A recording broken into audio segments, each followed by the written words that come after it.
What's up, guys? My name's Noah. I make music as Haterade, and today we're talking about one thing: transitions. This is something that I see lacking in so many beginner tracks, and it's something that's really easy to overlook. So I'm talking sweeps, fills, reverses, impacts, risers. All of these things contribute to subtly hinting at something that's about to happen. And without those things, your track can make these really abrupt changes that can be jarring to the listener. So for an example today, I've got the track The Bag. This is a track that we made on stream. So what I've done right now is I've taken off all of the transitions, all of the fills, risers, and I'm going to introduce them one by one so you can see how they impact this track. So we're going to focus on this section of the song first, this first turnaround from the intro into the second part of the intro.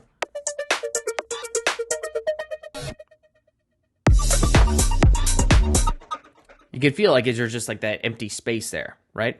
You might be thinking like, okay, well, yeah, that's easy. I know to put a sweep there. So we'll put a sweep here. We've got two sweeps.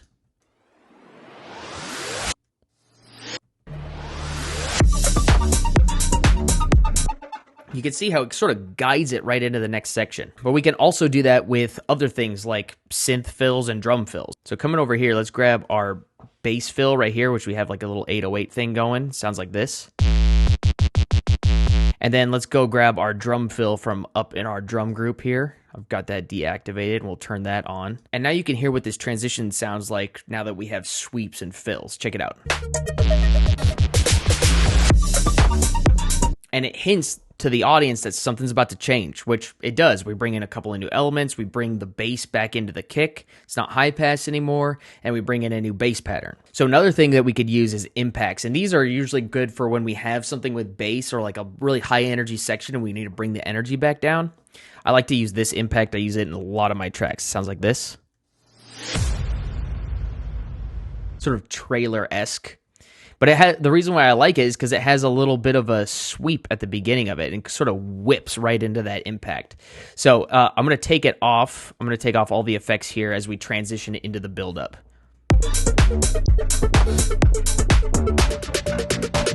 You can sort of feel like it sort of just goes from one section then right to the next section. It feels kind of abrupt. But then when we bring in the sweeps and the impact, listen. It sort of guides us into that next section. But it doesn't have to be just for leading into big changes in the arrangement. It could just be turnarounds in the drop. So let's play the drop real quick.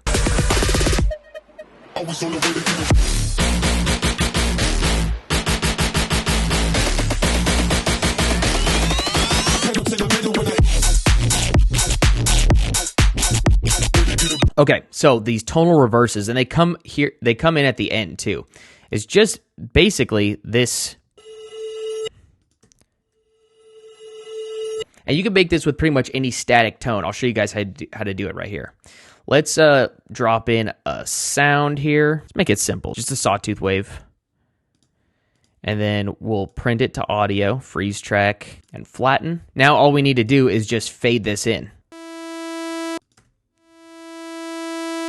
So obviously you can dress it up and make it sound a little bit cooler, add some effects. Maybe you could even do this with a static sample.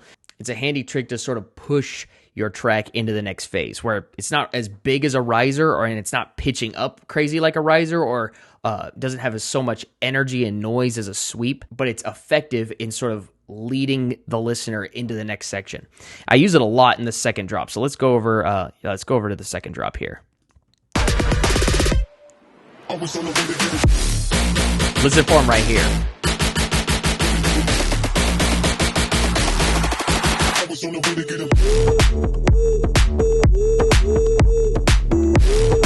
can hear it right here.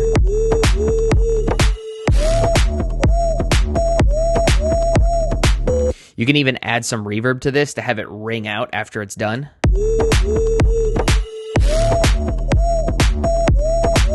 The key point to remember here is try to use these transitions to push one section of the song into the next one, whether that be dramatically through a buildup or subtly through fills and tiny reverses and these tonal reverses that we have. So hope you guys enjoyed the video. If you did, hit like on it and subscribe. We'll see you guys next week.